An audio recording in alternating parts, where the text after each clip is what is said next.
दोस्तों नमस्कार, मैं जगन्नाथ गौतम देश रोजाना यूट्यूब मंच पर आपका स्वागत है। दोस्तों, आप जानते हैं कि अभी हाल ही में चौधरी ओम प्रकाश चौटाला का अचानक 89 साल की उम्र में हृदयाघात से निधन हो गया और न केवल हरियाणा बल्कि पूरे हिंदी प्रदेशों में एक शोक की लहर दौड़ गई। दोस्तों, बेशक चौटाला परिवार पर भ्रष्टाचार के आरोप लगते रहे हों, उनमें से कुछ सच और झूठ भी हो सकते हैं और राजनीतिक जीवन में इस तरीके के आरोप आमतौर पे स्वाभाविक भी होते हैं और उन भ्रष्टाचार के आरोपों में, दबंगई के आरोपों में सच्चाई भी हो सकती है, मैं ये नहीं कहता। लेकिन चौधरी ओम प्रकाश चौटाला 5 बार हरियाणा के मुख्यमंत्री बने। ये अपने आप में एक इतिहास है। उनके अलावा कोई भी इतनी बार हरियाणा में मुख्यमंत्री की कुर्सी पर नहीं रहा। बेशक उनका समय काल कम रहा हो और इसमें भी दो राय नहीं है, कोई माने या ना माने, कि हरियाणा में जाटों के सबसे बड़े नेता चौधरी ओम प्रकाश चौटाला ही थे। जाट समुदाय के लोग उन पर जान छिड़कते रहे हैं और छिड़के भी क्यों नहीं। कई आरोपों के चलते या उसके बावजूद ये माना जाता है कि चौधरी ओम प्रकाश चौटाला यारों के यार थे। बल्कि आप ये भी कह सकते हैं कि चौटाला परिवार जिसके साथ है तो उसके साथ है। और खासकर चौधरी ओम प्रकाश चौटाला के बारे में तो ये कहा जाता है कि कार्यकर्ता का वो जितना सम्मान करते थे, या यूं भी कह सकते हैं कि हरियाणा की राजनीति की हम बात करें तो सबसे ज्यादा सम्मान अपने जीवन में चौधरी ओम प्रकाश चौटाला ने अपने कार्यकर्ताओं को दिया और सैकड़ों हजारों कार्यकर्ताओं के नाम वो खुद जानते थे। हजारों की भीड़ में, सैकड़ों की भीड़ में अपने कार्यकर्ता को नाम लेकर पुकारते थे। इसीलिए आपने देखा होगा कि उनके निधन पर हजारों की तादाद में लोग इकट्ठे हुए।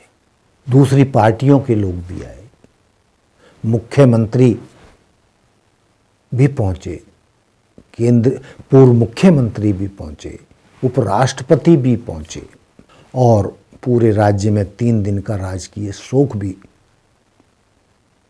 रखा गया उनके सम्मान में। तो ये बहुत बड़ी बात है।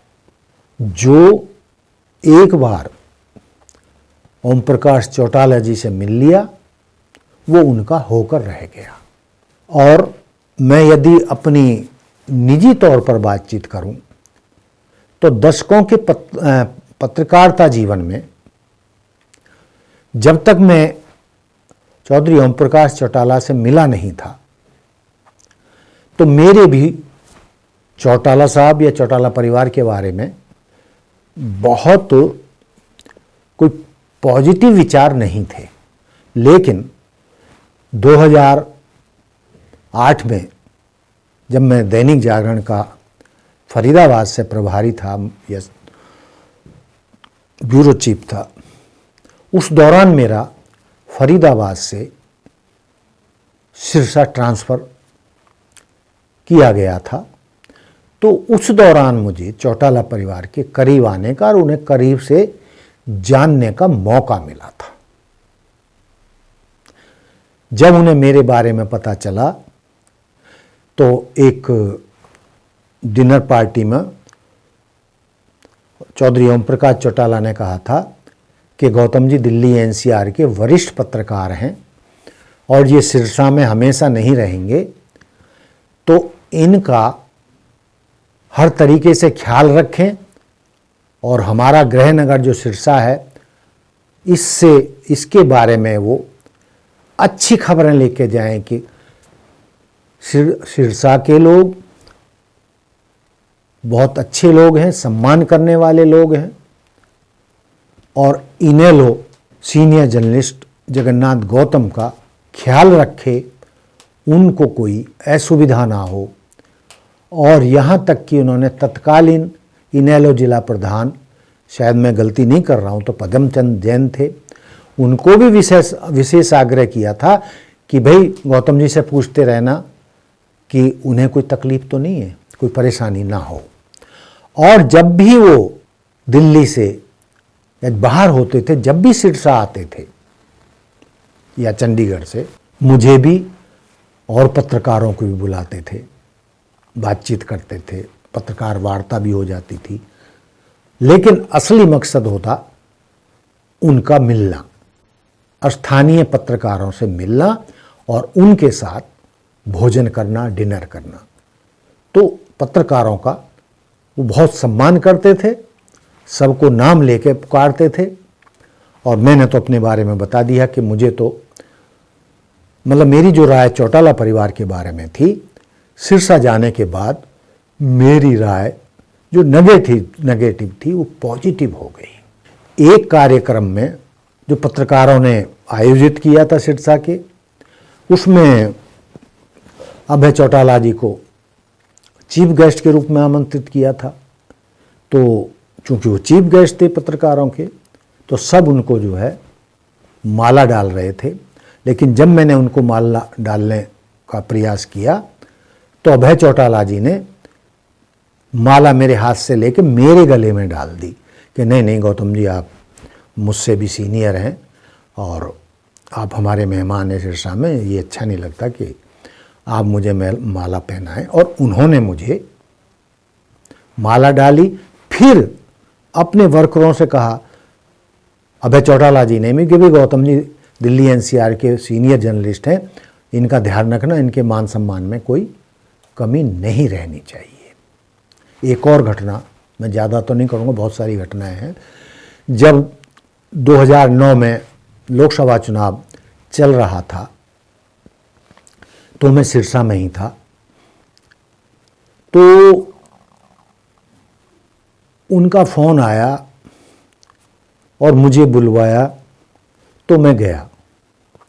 तो उन्होंने गिला किया कि गौतम जी, हमारे साथ खबरों में पक्षपात हो रहा है। हमारी चाहे रैली हो, चाहे कोई भी कार्यक्रम हो, प्रेस कॉन्फ्रेंस हो, दैनिक जागरण में हमारी खबरों को उचित स्थान नहीं मिल रहा जो मिलना चाहिए।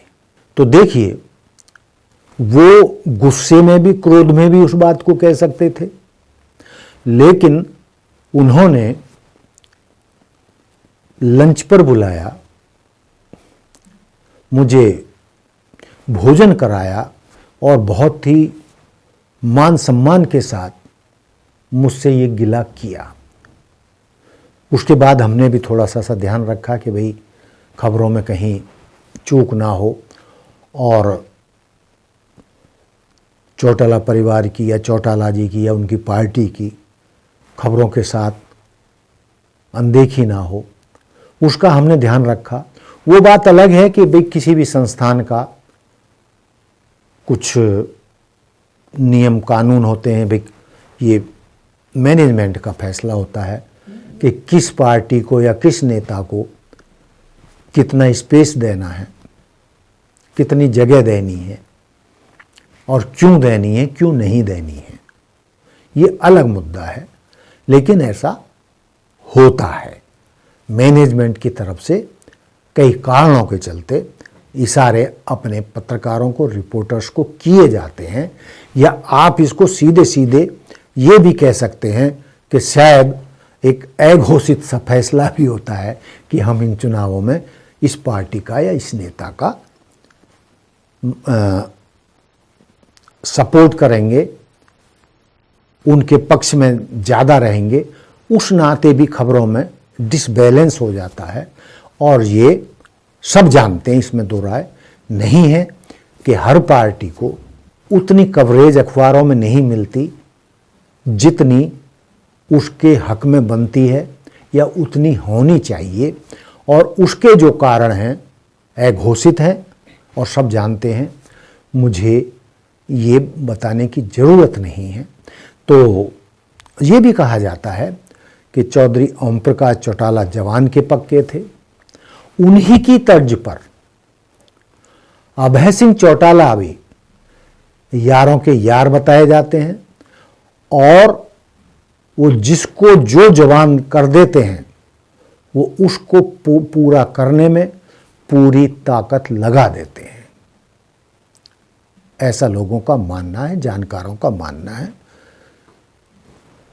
ये बात अलग है कि फिलहाल राजनीतिक सफलता उन्हें चुनावों में नहीं मिल रही है, चाहे उसका कारण राजनीति का देश में बदला हुआ माहौल हो, हरियाणा में बदला हुआ माहौल हो, या स्वयं ताऊ देवीलाल या चौधरी ओम प्रकाश चौटाला में विभाजन की बात हो, क्योंकि विभाजन बहुत हो गया है राजनीतिक रूप से।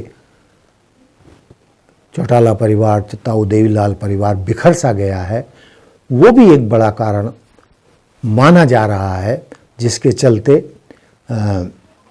इनेलो या चौटाला परिवार राजनीतिक रूप से अब उतना शक्तिशाली नहीं रहा कि जिसके नेता ओम प्रकाश चौटाला जी 5 बार सीएम रहे।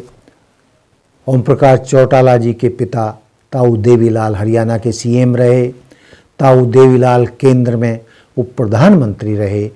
यानी कहने का तात्पर्य यह है, ताऊ देवीलाल ओम प्रकाश चौटाला परिवार राजनीतिक रूप से कमज़ोर हुआ है, और जो भी कारण है मुझे बताने की ज़रूरत नहीं है। लेकिन अंत में यही कहते हुए कि चौटाला परिवार की ये खूबी है कि वो यारों के यार हैं और जुबान के पक्के हैं। अपने कार्यकर्ताओं का जितना वो सम्मान करते हैं, उनके हितों का जो वो ख्याल रखते हैं, शायद इतना सम्मान कोई भी पार्टी अपने कार्यकर्ताओं का नहीं करती। तो दोस्तों, ये था मेरा आज का मुद्दा, चौटाला जी के चौटाला परिवार के बारे में, उनके निधन के बारे में, और जो मुझे निजी रूप से उनके साथ अनुभव मेरे हुए, उनको मैंने आपके साथ साझा किया।